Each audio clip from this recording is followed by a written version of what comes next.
Pemirsa, kita akan memasuki kabar nang panambayan. Puluhan orang dari Aliansi Masyarakat Kota Banjarmasin Pejuang Demokrasi menyuarakan penolakan atas adanya wacana hak angket.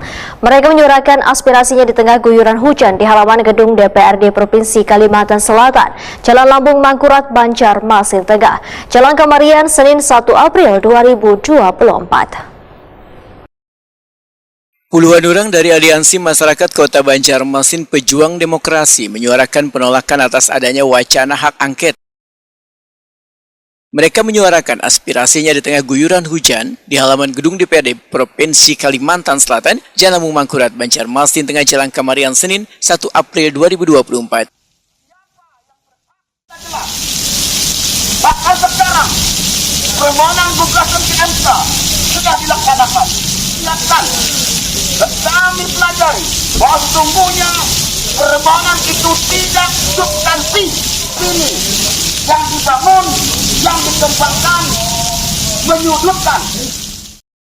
Penyampaian aspirasi yang mendapat pengawalan ketat dari petugas kepolisian ini akhirnya ditemui Kabak Tata Usaha Wan Keuangan Sekretariat DPRD Kalimantan Selatan Ridwansa yang menyatakan akan menyampaikan aspirasi ini kepada unsur pimpinan.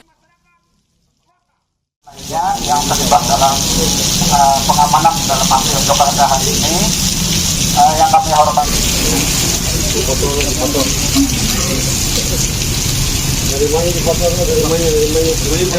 Lihat sini Bapak, 1, 2, 3. Lagi, lihat sini 1, 2, 3. Ya. Oke, mohon izin Bapak. Koordinator Lapangan Eka Yuliansa Wetakuni memadahkan upaya pemilu ulang wan pemakjulan presiden harus ditolak karena hak angket DPR merupakan upaya jalan pintas partai politik membangun wan mengembangkan berbagai narasi serta asumsi untuk memprovokasi rakyat. Menurut Eka Yuliansa, pemilu 2024 di Indonesia berjalan dengan baik karena hasilnya adalah pilihan rakyat Indonesia kadar dari hasil kecurangan maupun bantuan sosial, sebagaimana yang ada dituduhkan sebagian orang, sehingga sangat menyakitkan dan melukai rakyat yang sudah menentukan pilihannya. Adalah kita ini pernyataan sikap dari Aliansi Masyarakat Kota Banjarmasin Pejuang Demokrasi menyatakan sikap bahwa kita menolak hak angket, menolak pemilu ulang. Dan juga kita menolak juga pemakjulan presiden.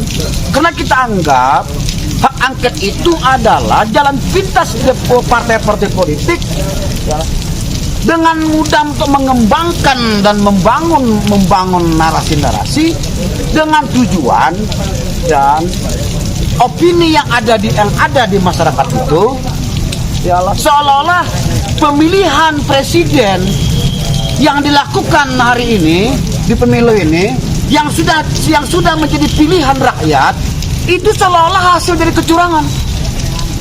Intinya kan itu nih, hak angket itu kan, dan juga kemarin dari permohonan paslon 0103 itu kita perhatikan sangat tidak substansi. Semuanya asumsi, semuanya narasi-narasi, semuanya opini-opini yang tujuannya memprovokasi. Seolah-olah, wah ini kecurangan, bahkan dikaitkan dengan bansos. Padahal sebelum pemilu, bansos itu sudah disetujui oleh DPR. Kenapa nggak kemarin-kemarin? Nah ini. Jadi kita melihat seperti itu. Eka Yuliansa menyatakan, bagi pihak yang merasa keberatan dengan hasil pemilu bisa menempuh jalur sesuai ketentuan yang sudah diatur dalam konstitusi.